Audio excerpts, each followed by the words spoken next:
मनोविज्ञान में विकास का सिद्धांत जो हम लोग पढ़े थे उसके आगे बढ़ेंगे। विकास के समान सिद्धांत में हम सामान्य सिद्धांत आप लोगों को बारी बारी से बता दिए थे।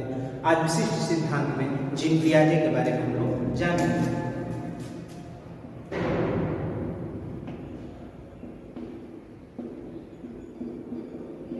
जीन पियाजे साहब जो थे स्विट्जरलैंड के निवासी थे। स्विट्जरलैंड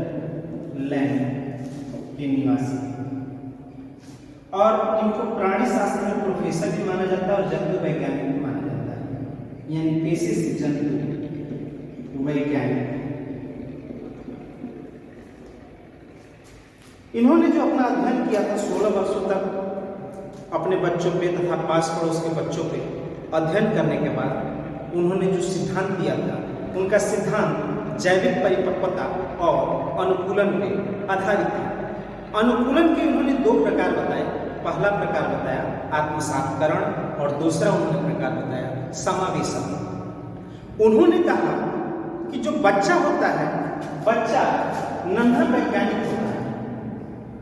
बच्चा नन्हा वैज्ञानिक है, नन्हा वैज्ञानिक है जो अपने ज्ञान की रचना स्वयं करता है,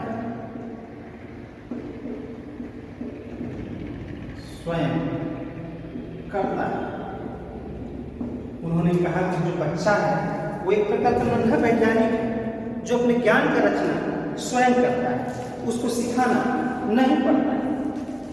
जीन पियाजे को हम इसलिए भी जानते हैं कि इनको विकासात्मक मनोविज्ञान का जनक भी माना जाता है। विकासात्मक मनोविज्ञान का जनक माना जाता है। तो जीन पियाजे साहब जो थे स्विट्जरलैंड के निवासी थे।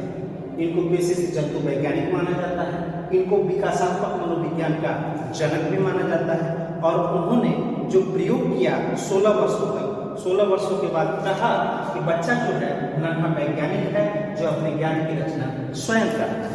उसके बाद उन्होंने 3 सिद्धांत अपने दिए। पहला जो सिद्धांत है उनका, पहले सिद्धांत को हम जानते हैं भाषा एवं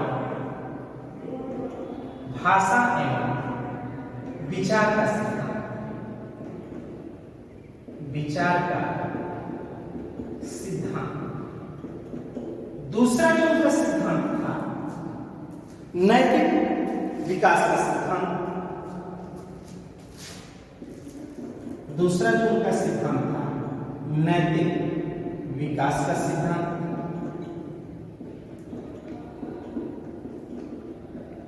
और तीसरा जो सिद्धांत था उनका संज्ञानात्मक विकास का सिद्धांत। संज्ञानात्मक विकास का सिद्धांत। तो इन्होंने प्रयोग के आधार पर जो सिद्धांत दिए थे वो जैविक परिपक्वता और अनुकूलन के आधारित था, लेकिन उन्होंने जो अपने सिद्धांत दिए थे 3 सिद्धांतों में अपनी रचना की थी। पहला जो उनका सिद्धांत था भाषा एवं विचार का सिद्धांत था। दूसरा था नैतिक विकास का सिद्धांत और तीसरा संज्ञानात्मक विकास का सिद्धांत। अब हम बारी बारी से सबको पुनः जानेंगे। इसके आगे हम लोग पढ़ेंगे पियाजे का पहला जो सिद्धांत था, पियाजे का भाषा एवं विचार का सिद्धांत।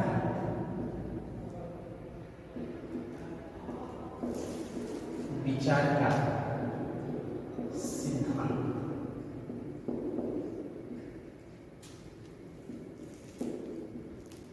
इस सिद्धांत में उन्होंने बताया कि भाषा 2 प्रकार की होती है। पहली जो भाषा होती है अहम केंद्रित होती है, अहम केंद्रित भाषा होती है। और दूसरा जो भाषा होता है सामाजिक होता है।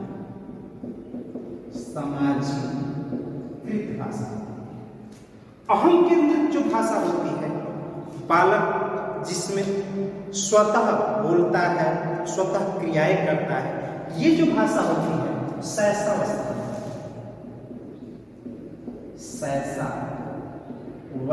में होती है।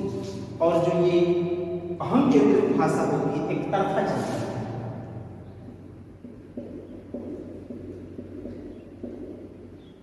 वही सामाजिक जो भाषा होती है, यानी जो बालक समाज से अर्जित करता है या सीखता है, तो ये जो भाषा होती है सामाजिक होती है, ये शैशवावस्था से आगे की भाषा होती है जो बालक सीखता है।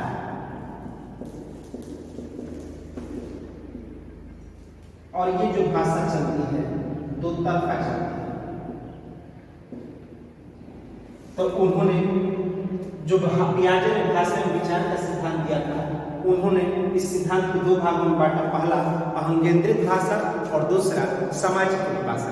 अहम केंद्रित भाषा में कहा कि जो बालक शैशवावस्था में होता है तो अहम केंद्रित भाषा का प्रयोग करता है और ये भाषा एक तरफा होती है। और वही बालक जैसे ही शैशवावस्था को पार करता है तो वहां पे अर्जित करने लगता है और सीखने लगता है, तो वहां पे सामाजिक भाषा हो जाती है। और ये जो भाषा होती है शैशवावस्था से आगे होती है और ये भाषा दो तरफा होती है। इस सिद्धांत को उन्होंने देने के लिए रूसो इंस्टीट्यूट में अध्ययन किया था और इस सिद्धांत को उनकी पुस्तक की लैंग्वेज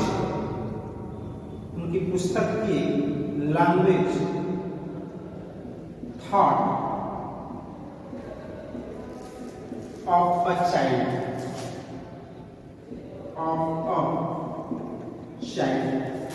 उनकी पुस्तक थी language thought of a child. उसी पुस्तक से इसको लिया गया है। उन्होंने पियाजे ने भाषा के मामले में कहा कि भाषा जो होती है सबसे पहले विचार आता है, उसके बाद भाषा आती है। चॉम्स्की महोदय का तो कहना था कि भाषा जन्मजात होती है, लेकिन पियाजे का कहना है कि जो भाषा होती है पहले बालक के अंदर विचार आता है, उसके बाद भाषा आती है। तो उन्होंने भाषा विकास का जो सिद्धांत दिया था, भाषा में विचार का जो सिद्धांत दिया था, तो यही दिया था। अब आगे इसके आगे हम लोग पढ़ेंगे। अब आगे हम लोग पढ़ेंगे दूसरा जो सिद्धांत था पियाजे का, नैतिक विकास का सिद्धांत। पियाजे साहब ने नैतिक विकास का जो सिद्धांत दिया था, यह सिद्धांत उनकी पुस्तक एक थी moral judgment of a child, उसी से लिया गया। उनकी पुस्तक का नाम था मोरल जजमेंट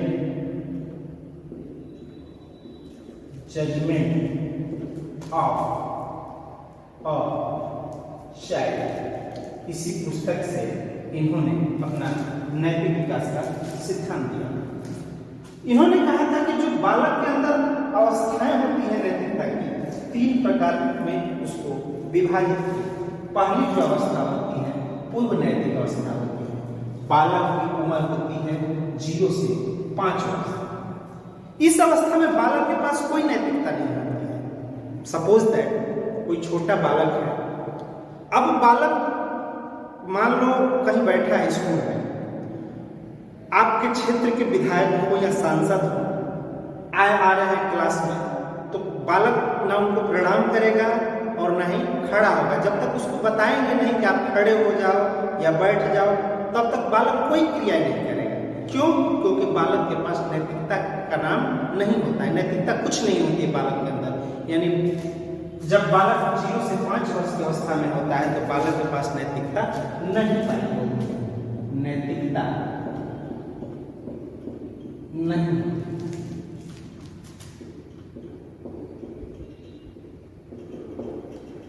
दूसरा जो उन्होंने अवस्था दिया पराधीन नैतिकता, इसकी उम्र उन्होंने कहा कि 5 से 9 वर्ष। इसमें उन्होंने कहा कि नैतिकता जो होती है निश्चित होती है। नैतिकता निश्चित होती है।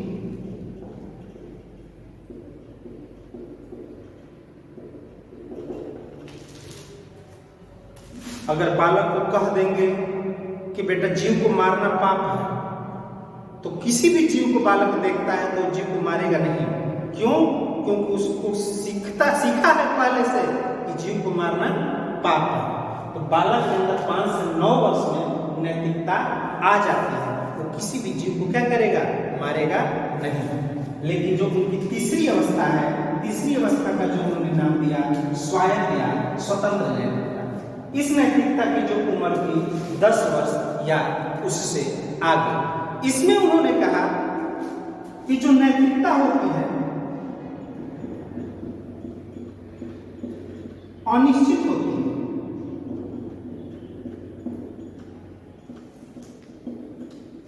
अर्थात इसमें जो नैतिकता होती है अनिश्चित होती है, यानी परिस्थिति पे निर्भर करती है। अनिश्चित होती है, परिस्थिति पे निर्भर करती है। परिस्थिति पर निर्भर करती है, यानी समय पे इसको क्या किया जा सकता है? जरूरत अगर पड़े तो उसको बदला भी जा सकता है। जरूरत पड़ने पर बदला जा सकता है।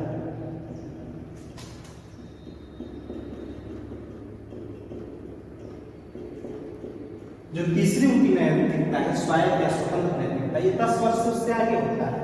इसमें नैतिकता निश्चित होती है, परिस्थिति पर निर्भर करता है कि किस परिस्थिति में कौन सी नैतिकता प्रदर्शित करनी है। जरूरत पड़ने पर इसको क्या किया जा सकता है? बदला जा सकता है। सपोज दैट टेक एग्जांपल, बालक जब 5 से 9 वर्ष में था तो बालक को हम कहे कि बेटा जीव को मारना पाप है, लेकिन बालक वही आगे चल के किसी फौज में भर्ती हो जाता है तो वहां पर तो नैतिकता उसको सिखाई गई है पहले कि जीव को मारना पाप है, लेकिन जब दुश्मन से उसका मुकाबला होता है तो वो क्या करता है? सैनिक होने के नाते दुश्मन को मारना पड़ता है, यानी वो अपनी नैतिकता को चेंज करता है। क्यों? क्योंकि परिस्थिति उसकी वैसी हो गई है, अगर गोली नहीं चलाएगा तो स्वतः उसको मर जाएगा। और वहां पे वो नैतिकता कहती है कि परिस्थिति के अनुसार नैतिकता क्या करनी चाहिए? बदल देना चाहिए। जरूरत पड़ने पर नैतिकता बदली जा सकती है। तो जीन पियाजे ने अपने नैतिक विकास के सिद्धांत में इसको 3 चरणों में विभाजित किया। पूर्व नैतिक अवस्था 0 से 5 वर्ष नैतिकता क्या होती है? नहीं होती है। और दूसरा परायत्त या पराधीन नैतिकता 5 से 9 वर्ष, इसमें नैतिकता निश्चित होती है। और तीसरा उन्होंने दिया स्वायत्त या स्वतंत्र नैतिकता, ये 10 वर्ष या उससे आगे होती है। इसमें क्या होती है? नैतिकता निश्चित होती है, यानी परिस्थिति पर निर्भर करती है। जरूरत पड़ने पे इसको बदला जा सकता है। और जो इनका सिद्धांत था नैतिक विकास का सिद्धांत, moral judgment of a child की पुस्तक थी, उसी से लिया गया था। अब अगला सिद्धांत हम लोग पढ़ेंगे उनका संज्ञानात्मक विकास का सिद्धांत। अब हम पढ़ेंगे तीसरा जो उनका पियाजे का सिद्धांत था, पियाजे का संज्ञानात्मक विकास का सिद्धांत। इस सिद्धांत को जानने से पहले पियाजे के कुछ शब्दों को जानना बहुत जरूरी है। पियाजे के शब्द, पियाजे के शब्द। पहला जो उनका शब्द है संक्रिया।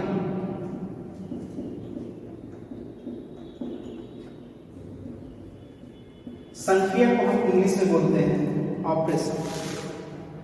अब डॉक्टर किसी मरीज का ऑपरेशन जब करता है तो अगर मान लो कोई फोड़ा हो गया, डॉक्टर क्या करता है? उस फोड़े को निकालता है, फोड़े का ऑपरेशन करता है।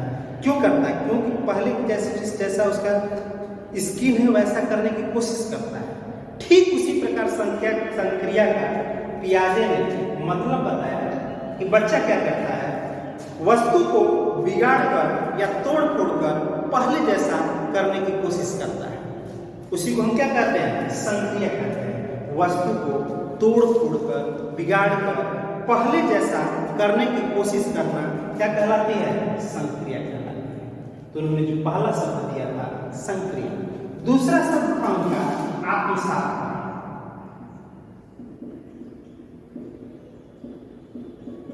आत्मसात करना।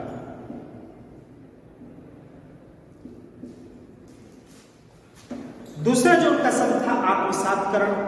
आत्मसातकरण पे आशुबेल ने भी, एक महान मनोवैज्ञानिक थे आशुबेल, उन्होंने भी आत्मसातकरण पे बहुत जोर दिया था। आत्मसातकरण क्या होता है? पूर्व ज्ञान के आधार पर नए ज्ञान को जोड़ना, यानी पूर्व ज्ञान के आधार पर नई परिस्थिति को समझना ही क्या कहलाता है? आत्मसातकरण कहलाता है। तो ये जो उनका दूसरा शब्द था आत्मसातकरण, यानी पूर्व ज्ञान के आधार पर नई परिस्थिति को समझना ही आत्मसातकरण कहलाता है। तीसरा जो उनका शब्द है वस्तु अस्थायी। वस्तु अस्थायी,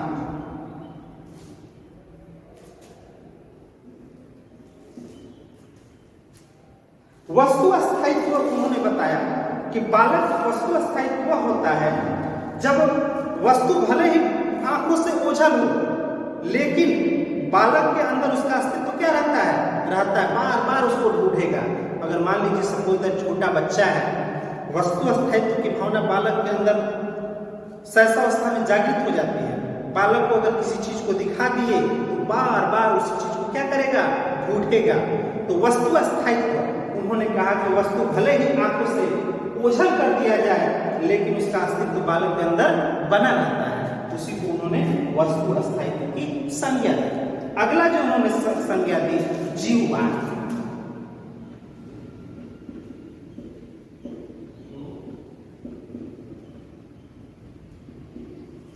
जीववाद क्या होता है? बच्चों को यह भ्रम हो जाता है कि जो उनकी आसपास की वस्तुएं हैं, जीवित हैं, निर्जीव हैं या सजीव हैं, मतलब उनको भ्रम टाइप का हो जाता है। तो जैसे बच्चों को खिलौना दे रहे हैं, अगर बच्चे को डरा दिए कि बेटा वो शेर है, काटू काटू काटेगा, तो बच्चा वो डर के उस शेर के पास नहीं जाएगा, भले वो नकली का शेर। क्यों? क्योंकि बच्चे के अंदर जीववाद की भावना बड़ी तेजी से उत्पन्न होती है, यानी उसको भ्रम की स्थिति उत्पन्न हो जाती है, यानी निर्जीव में भी खोज लेता है कि जीव है। तो उन्होंने इसकी संज्ञा दी, जीववाद की संज्ञा दी। अगला उनका जो है अगला जो उनका शब्द है परावर्तित क्रिया।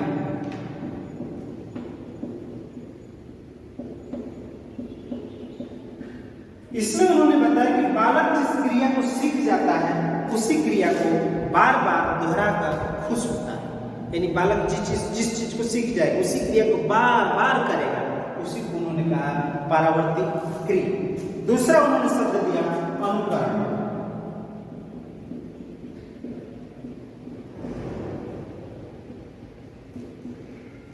अनुकरण के बारे में उन्होंने बताया कि बालक जो होता है बड़ों का बड़ी तेजी से अनुकरण करता है। अगर सपोज दैट घर में देखे होंगे, अगर आप गाली का यूज करते हैं तो बालक तुरंत उसको सीख जाता है और तुरंत वो भी गाली देने लगता है। यानी बच्चा बहुत तेजी से बड़ों का अनुकरण करता है। अगला जो उनका शब्द है समंजन।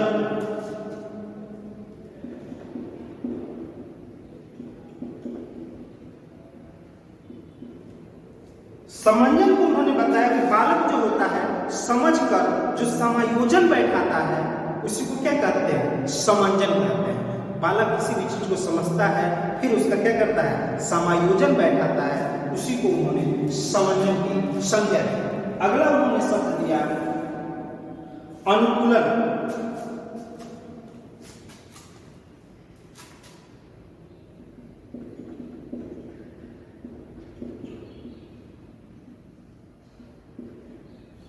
अनुकूलन क्या होता है? किसी भी सूचना को अपने अनुसार ढालना, यानी नहीं कहते हैं कि अपने अनुसार अनुकूल कर लेना। तो यानी किसी भी सूचना को अपने अनुसार अनुकूलन करना ही क्या कहलाता है, अनुकूलन, यानी अपने हिसाब से ढालना ही अनुकूलन कहलाता है। अगला उन्होंने शब्द दिया समावेशन।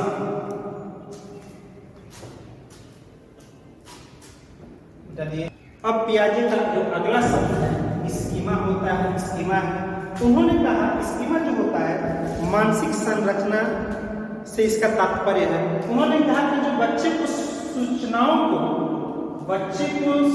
को छोटे छोटे खंड जिन्हें वह अपनी जानकारी को सुव्यवस्थित एक क्रमिक ढंग से रखने के लिए बनाता है। बच्चा क्या करता है, छोटे छोटे जो भी घटनाएं हैं उसको एक क्रमिक ढंग से अपनी मानसिक संरचना में रखता है। उसी को उन्होंने स्कीमा की संख्या दी। अगला है समावेशन।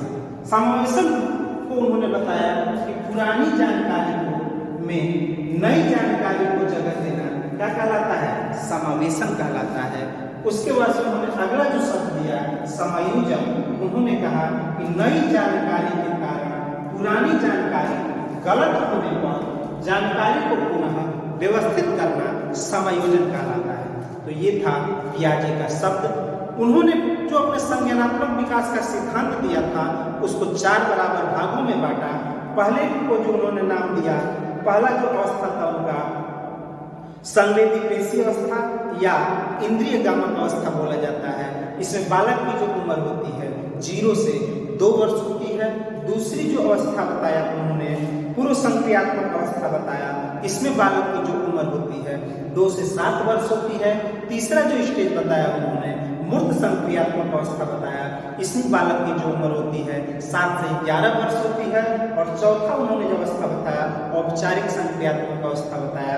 इसमें जो बालक की उम्र होती है 11 से 15 वर्ष होती है। तो इसी प्रकार उन्होंने संज्ञानात्मक सिद्धांत जो दिया इसको 4 बराबर भाग